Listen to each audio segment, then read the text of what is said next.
Sunday Night Football, New York Football Giants and the Buffalo Bills. Guys, this is out to 15.5 at some of the books out there. 44, 43.5, 43, 44 is your total. Adam, I'll let you give your they're going to lose. I don't know how badly they're going to lose, but they're going to lose speech here. But I mean, look, like we said, I hate these games. The Bills are going to win.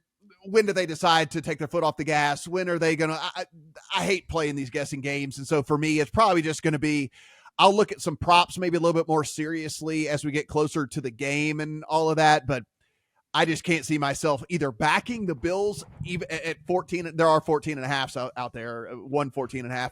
But I also don't want to take the Giant side either. Right, and we had the news come in while we're recording the podcast that Daniel Jones is definitely out this week. So it is definitely Tyrod Taylor for the New York Giants. I don't know that I can adequately explain in the time we have on this podcast how bad the New York Giants offensive line is.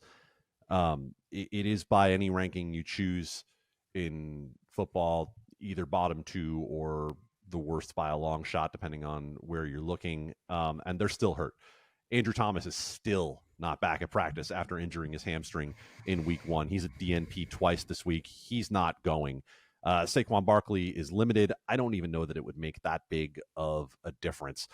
Not interested in the game overall. I would say if you are interested in this thing, I would just keep an eye on where the total crashes to, because we've already seen it come down from 48 to 43. Matt, I'm glad you brought this up.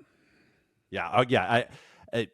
The Bills are going to be good for 30 plus points in this game. I have no doubt about that whatsoever. And what we've seen with the Bills is that they have lost their most important defender at all 3 levels now, with Trey White and with Matt Milano and with Daquan Jones. They are down some very significant pieces on defense. And if this thing gets out to a big lead, I have a feeling you might see even more rest on defense to try to keep them healthy, which might give the Giants the opportunity for a little garbage time. But if you even told me that this game ended up 38-7, well, you're still getting home.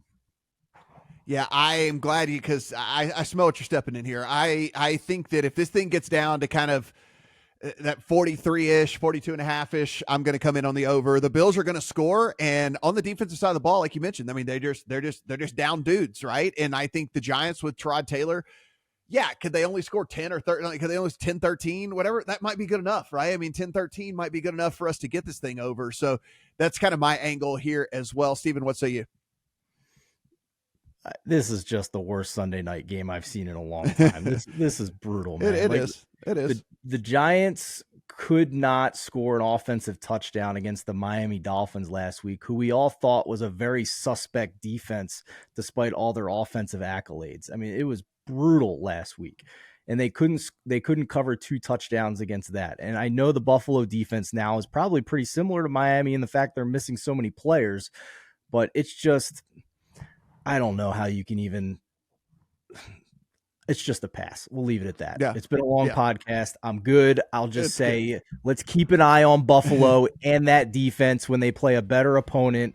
If they are, again, a big favorite in that game, it might be a spot to come in and actually take the dog at that point.